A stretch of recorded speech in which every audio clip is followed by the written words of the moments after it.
I got it. We sent a patsy to sabotage a debriefing. A patsy? Yes, someone to screw it up. Someone so inept that General Ross will refuse to release Blonsky. I could do it. I do a great patsy. Yes, you do. Your patsy's legendary. In fact, when I think of the word patsy... All right. You know, I'm thinking for this we need a slightly different skill set. If we want the general to refuse this request, then we have to send someone who will truly annoy him. Someone arrogant and abrasive, with an utter disdain for authority. Someone who will offend the general to his very core. You're talking about the No, consultant. I'm not. You just described him to a T. I'm telling you right now, stop it. I am not calling the consultant. Today we're honored to have Clark Gregg with us. Thank you, Clark, for being with us. And you are really one of my favorite actors. Wow, Roxana, thank you. That makes my day. In this movie, you play a special agent. Tell us a little bit about your character. Okay, I play Phil Coulson, Agent of S.H.I.E.L.D., which I'm lucky enough to have done in Iron Man, Iron Man 2, and now Thor. This is the Thor Blu-ray is coming out, and one of the cool things about the Blu-ray is that Marvel has done something interesting in that they made a short film just about Agent Coulson to kind of fill in some of the gaps between some of the different movies and to give us a little bit more of a insight into what goes on for this guy who we've now seen in 3 movies, and we'll see in the Avengers, which I just finished filming. Did you do some of your own stunts? Yes, I did do my own stunts. There's not a lot of crazy action for Coulson. Basically, you know, he's running the operation for S.H.I.E.L.D. to find out who is this mysterious Norse god-looking figure who's shown up in New Mexico.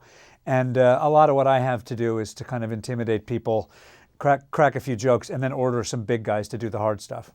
Now, how was it working on location, which it seemed to me looked like you were working in the middle of the desert? It was the middle of the desert, and it was Santa Fe, New Mexico, which is beautiful and great food. And at the same time, for the first time in any movie that I've ever been involved in, they actually had to shut down shooting because it seemed like the trailers were going to blow away because the wind was so high out in the desert. So it had its drawbacks. Superheroes have always been a favorite with all ages. I mean, how much fun do you have being in these movies? I love comics. I did when I was a kid. I was excited to see these that really, you know, came to great popularity when I was a kid in the 60s and 70s. And I was happy to see that they were making these movies.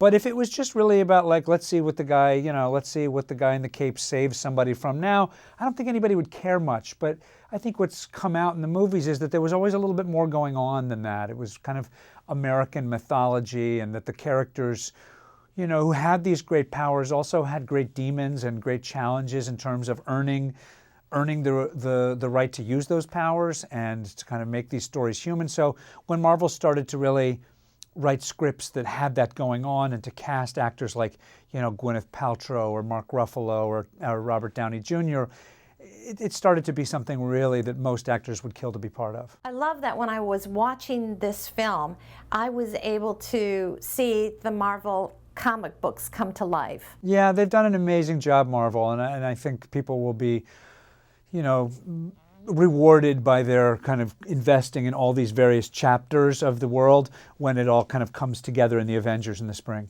Do you think you'll do more big screen sci-fi comic book movies in the future? You know, luckily Marvel has a master plan. They only let me in, you know, when I need to know stuff, but their plans for Coulson seem to continue, and you know, if I just show up and act on scripts this good with these actors, I'll be happy. What do you have coming up next? I did a little comedy this summer by a really talented writer-director named Maggie Carey, who's married to Bill Hader from Saturday Night Live, called The To-Do List, with some terrific actors, Andy Samberg, Aubrey Plaza, Connie Britton from Friday Night Lights. And I wrote a little movie that I'm going to write, that I'm going to direct and act in, called Trust Me, that starts shooting in a couple weeks. I think I heard a little bit about Spider-Man. Yes, one of the things that Marvel's doing is kind of branching out into kind of the TV world, and the way they're doing that first is with this kind of groundbreaking animation version of the Ultimate Spider-Man, which has Spider-Man and some kind of younger superheroes undercover in a New York City high school, and the person they assign to watch over them is Principal Coulson, which is Agent Coulson again, and it's really been a blast to do. Oh, I know you're short on time, but thank you so much for sharing with us, and we really enjoyed it. Thank you, Rox.